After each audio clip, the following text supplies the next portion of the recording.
मी प्रेरणा बोरगे, आवाज महाराष्ट्रामध्ये आपले हार्दिक स्वागत। पाहुयात आजच्या ठळक बातम्या। ठाणे जिल्हा एकता मंच संस्थेच्या वतीने मुरबाड येथे 16वा सामुदायिक विवाह सोहळा अत्यंत उत्साहात आणि शिस्तबद्ध पद्धतीने पार पडला।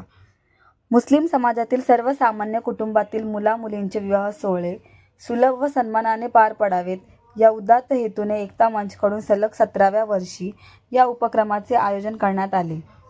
या सामुदायिक विवाह सोहळ्याचे नियोजन एकता मंचचे राष्ट्रीय अध्यक्ष अब्बास अब्दुर्रहमान शेख यांच्या मार्गदर्शनाखाली करण्यात आले होते।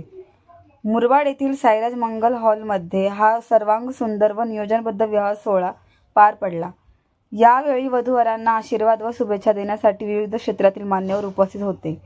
यामध्ये तफीभाई चेऊलकर, रिपाई प्रदेश उपाध्यक्ष मेहबूबभाई पैठणकर, रिपाई तालुका अध्यक्ष दिनेश उघडे, भाजपचे मोहन भावार्थे, एकता मंचचे राष्ट्रीय कार्यकारिणी कार्याध्यक्ष सादिक शेख, उपाध्यक्ष निजाम शेख, सचिव मतीन शेख, खजिनदार सलीम शेख, संघटक नजीर शेख, संपर्क प्रमुख रजाक शेख, ठाणे जिल्हाध्यक्ष सय्यद शेख, सल्लागार आयुब शेख, मीडिया प्रमुख रशीद शेख, मुरबाड तालुकाध्यक्ष जावेद शेख, सदस्य वामन कौर तसेच ठाणे जिल्हा कार्यकारिणी शहापूर, बदलापूर आणि अंबरनाथ येथील पदाधिकारी मोठ्या संख्येने उपस्थित होते।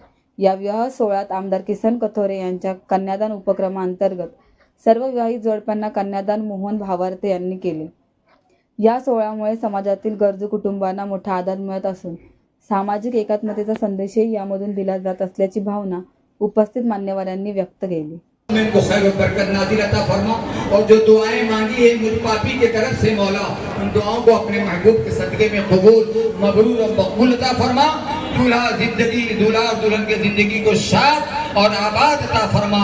क़ाल अल्लाह तबारक व तआला एकता संस्था मंच यांच्या वतीने या ठिकाणी 16 वर्षापासून आजपर्यंत 72 शादी केली।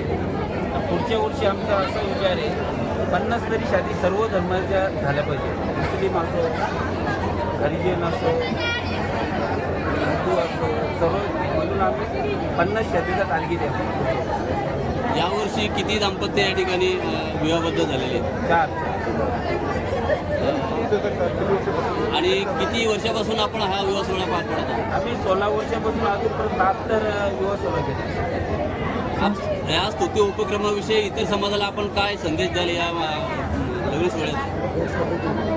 याच पद्धतीने अशा प्रकारे सर्व समाजांनी हा बोध घ्यावा आणि अशाच प्रकारे सर्व समाजांनी याच्यावर आपण सर्वांनी एकत्र येऊन हे काम करायचं आहे आणि अशी परंपरा ही सर्व समाजांनी राबवली पाहिजे हीच आमची सर्वांची ठाणे जिल्हा एकता मंचची इच्छा आहे।